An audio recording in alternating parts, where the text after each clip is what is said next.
भाटे का रंबेली कपड़ाड़ा सड़क पर छोटे पुल का निर्माण पूरा होने कई महीने बीत चुके हैं। हालांकि अप्रोच रोड और 1 किलोमीटर तथा 1500 मीटर लंबी और 3.75 मीटर चौड़ी सड़क अभी भी अधूरी है।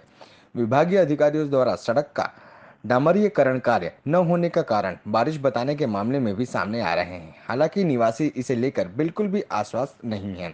इस मसले पर ग्रामीणों का कहना है कि साइड शोल्डर का काम पूरा हुए करीब 1 महीना हो गया, लेकिन सड़क का मुख्य हिस्सा अभी भी कच्ची स्थिति में है।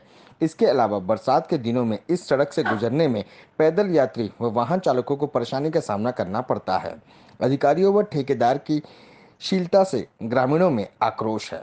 सरकारी नीति में स्पष्टता के बावजूद जमीनी स्तर पर काम के प्रति जागरूकता और जवाबदेही की कमी लग रही है।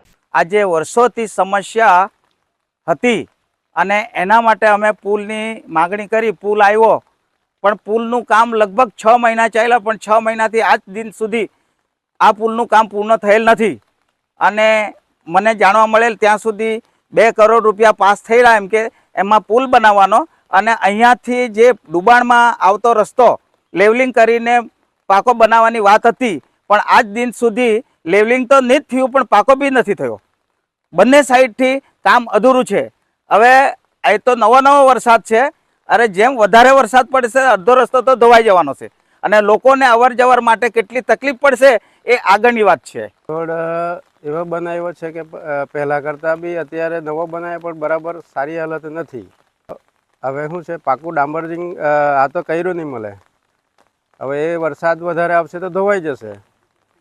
દર વર્ષે પાણી આવે તો પુષ્કળ આવે। ડામરિંગ તો કર્યું જ નથી। મહારાષ્ટ્રને આ એક ગુજરાત જોડતો એક જ રસ્તો છે। એમાંથી સવારે નોકરી કરવા ઘણા વ્યક્તિઓ મહારાષ્ટ્રના અવર જવર કરતા હોય। ગાડા પંચર થવાની શક્યતા હોય અને સ્લીપ મારી જાય છે ગાડા, એટલે